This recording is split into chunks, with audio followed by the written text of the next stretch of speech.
কেমন আছিস? কতদিন পর স্কুল খুললো। হ্যাঁ আমি ভালো আছি, তুই কেমন আছিস? আমি ভালো নেই রে। এই কেন, তোর কি হয়েছে? এই এতদিন ধরে স্কুল বন্ধ, তোর সাথে কতদিন দেখা হয়নি, তাই একটু মন খারাপ আর কি।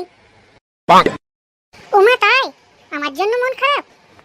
হ্যাঁ, তোকে অনেক মিস করছিলাম রে। আচ্ছা আচ্ছা বেশ ঠিক আছে, এবার তো চলে এসেছি স্কুলে।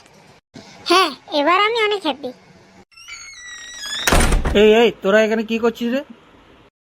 কই না তো, কিছু কই না স্যার, আমরা টয়লেটে এসেছিলাম। তো টয়লেট এসে এইখানে এসে গল্প করছিস কেন? না স্যার, গল্প কই না, ওকে জিজ্ঞেস করছিলাম পড়াশোনা কেমন চলছে। হ্যাঁ স্যার, পড়াশোনা নিয়েই কথা চলছিল। আচ্ছা বেশ ঠিক আছে, শোন তোদেরকে একটা কথা বলি। হ্যাঁ স্যার, বলুন বলুন। স্কুল থেকে তোদেরকে এবার পিকনিকে নিয়ে যাওয়া হবে। আচ্ছা, আমাদের পিকনিক নিয়ে যাওয়া হবে? হ্যাঁ রে হ্যাঁ। ভালোই হবে শালা, আমি আমার মালটার সাথে একসাথে পিকনিকে যাব, কি মজাই না হবে।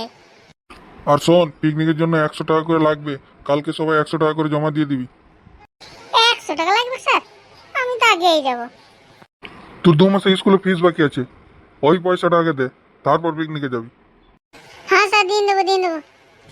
বেশ স্যার, কালকে 100 টাকা নিয়ে চলে আসবো। এই আমার পেটটা এইভাবে ডাকছে কেন? পায়খানা লেগেছে আমাকে, কি হলো আমার? ছি স্যার, আপনি পেজি দিলেন, কত গন্ধ করছি। ছি, কি বিচ্ছিরি গন্ধ। স্যার, আপনি সকালে হেগিয়ে আসেন নাকি?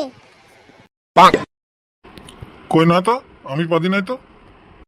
হ্যাঁ, তো ভূতে পারলেন নাকি? ছি, গোটা ক্লাসটা গন্ধ করে দিলেন। মনে হচ্ছে 3 দিন ধরে খেয়ে পরে আগে নাই। শালা সত্যি তো অনেক গন্ধ পাড্ড, পাতলা পায়খানা পায়খানা হইল নাকি? ছি স্যার, ক্লাস রুমে ফিনাইল দিয়া করান, নাহলে ক্লাস করবো না, ঘর চলে যাবো। বেশ বেশ, তোরা ক্লাসে যা, আমি ফিনাইল দেওয়ার ব্যবস্থা করছি। বাথরুম থেকে আসছি আমি আগে একটু। শালা এইভাবে যদি গন্ধ পাত বেরোয় তাহলে তো ক্লাস করা যাবে না। হ্যাঁ, তাড়াতাড়ি যান, আর ভালো করে এগিয়ে আসুন, ক্লাসে ঢুকে বক বক করে পারবেন না। হ্যাঁ চল যা, তোরা ক্লাসে যা। চল আমরা ক্লাসে যাই। চ, শালা মাথা ধরে গেল, পাদের এত গন্ধ।